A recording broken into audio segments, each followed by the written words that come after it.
Tokyo Governor Yuriko Koike has secured a third term after a landslide victory, while her nearest rival was a former mayor of a city in Hiroshima, while the candidate, widely seen as her main challenger, Renho, came in third place. Ms. Koike thanked her supporters late last night. 東京都政を3度目お預かりするにあたりまして、私これからもしっかりと全身全霊で対応していきたい、このことをお伝えしたいと思います。都民の命と暮らしを守っていく、そしてさまざまな災害から都民の皆様方をお守りをする、一言で申し上げれば首都防衛だと、このようなことを申し上げてまいりました。このことはもう1分1秒も許される時間はございません。Ms. Koike ran against a record 55 people in the polls. She has promised to strengthen Tokyo's welfare, economy, disaster management, and to increase support for parents, saying she wants people to see childbirth and raising children as happiness. Japan's birth rate fell to a record low of 1.2 last year, and Tokyo's 0.99 was among the lowest among the regions. Well, the role of Tokyo governor is one of Japan's most influential posts. The mega city of 14 million people has outsized political and cultural power and a budget equaling some nations. Ms. Koike's win is also a relief for Prime Minister Fumio Kishida's ruling Conservative Party. She is backed by an alliance led by his ruling Liberal Democratic Party, of which she is a former member. And for more analysis, let's speak with CNA correspondent Michio Ishida in Tokyo and also in the Japanese capital, Kotaro Tamura, adjunct professor from Lee Kuan Yew School of Public Policy. Well, thank you both for joining us this evening.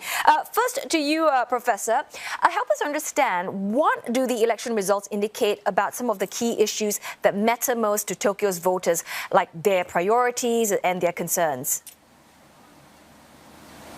So according to media statistics in Japan, so the most important issue was the pension and the social security.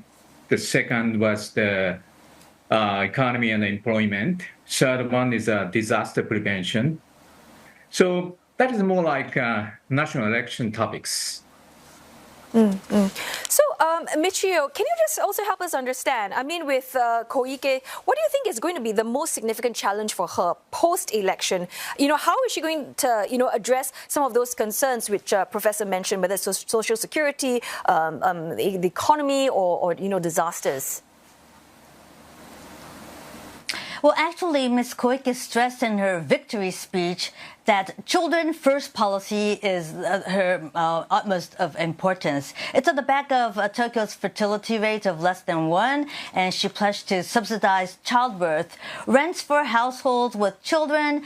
She has distributed monthly allowances of 5,000 yen, about $30 to residents up to 18 years of age.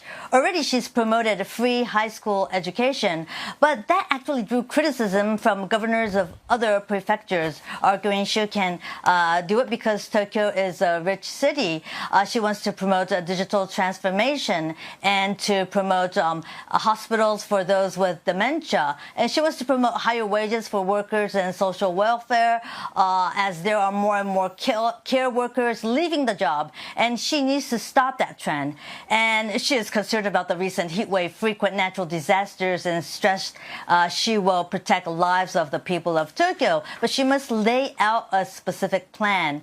Now, Professor Tamura, this election campaign was unconventional. There were 56 candidates, the most ever. A party fielded 24 candidates and used their slots of campaign panels and public places to sell those to the general public. Instead of faces of candidates on panels, we saw cats, dogs on some of those panels.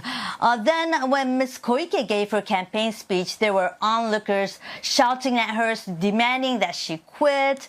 You, I believe yourself, were a parliamentarian. What do you make of all these? So this is a massive election with the 11 million registered voter and very large constituency. In order to win this election, you need to have a national level name recognition. It's a popularity contest. But at the same time, this is the best moment for marketing.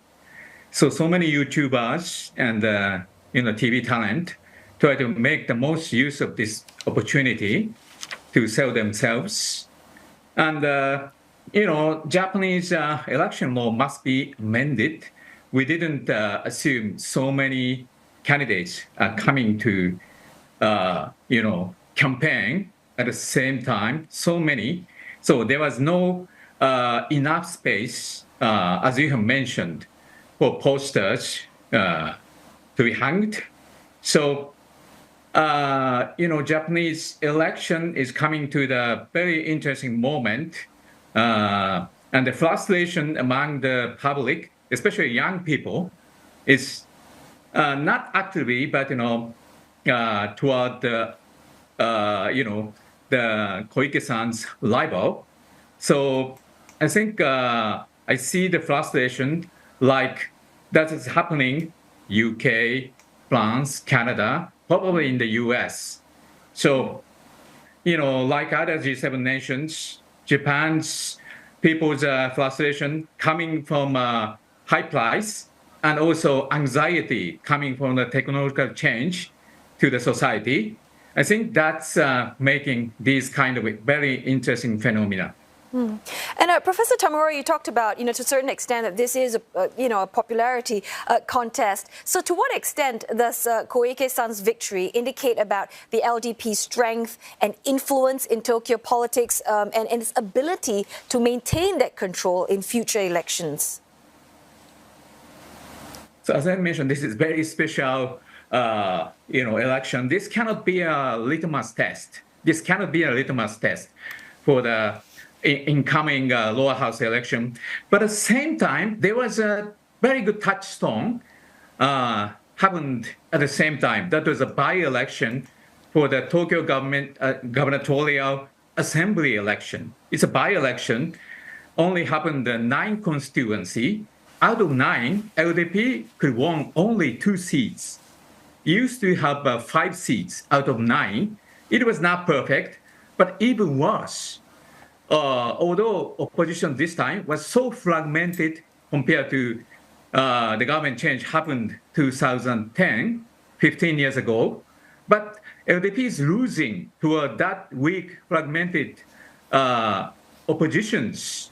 So only 2 seats they get from 9. It can be said disastrous. And the term limit for the lower house members within 1 year. So I don't think it's easy for LDP to change the course of this. So LDP going to have a very, very tough time. Yeah, and you mentioned that. Yeah, it is not exactly the litmus test, for the next lower house elections. But Michu here, perhaps you can help some of our viewers understand then a little bit more about Koike-san's sort of her leadership style, because some people say that she is kind of pragmatic, but she's not really transformative and she's not really bold. So then I'm wondering how then is she going to shift the needle on say boosting the population numbers, birth rate in Tokyo itself, which was a part of her campaign, when she was campaigning during this period? Okay, well, she's fairly unpredictable. That's maybe perhaps one of the reasons that makes her interesting. Maybe I can refer back to the days of COVID-19 pandemic. She was visible, addressing to the public, online, on TV, on the big screens on city buildings. She'd stay home, and call for people for social distancing, and residents actually listened. She was like Tokyo's big mama.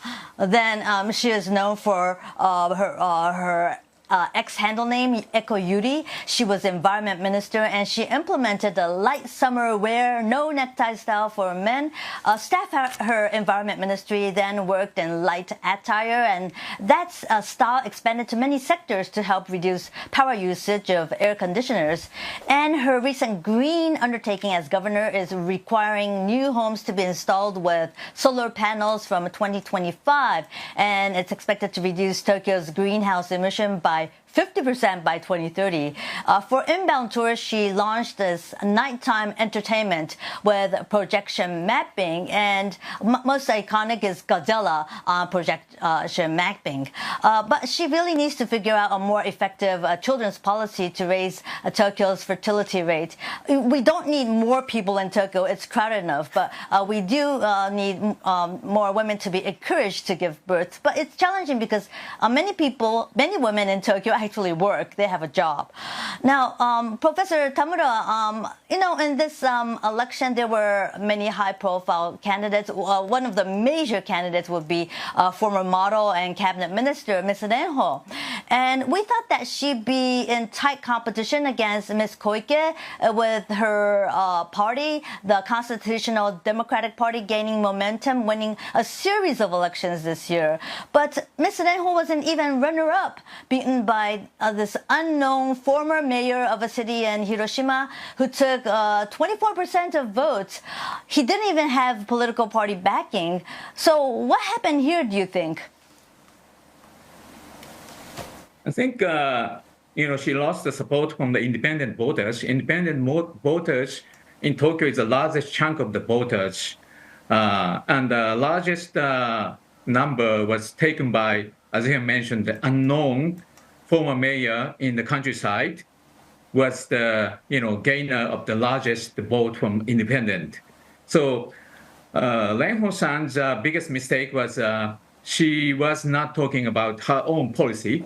She was just accusing Koike-san, and together with the Communist Party, that doesn't be very much liked by the independent voters.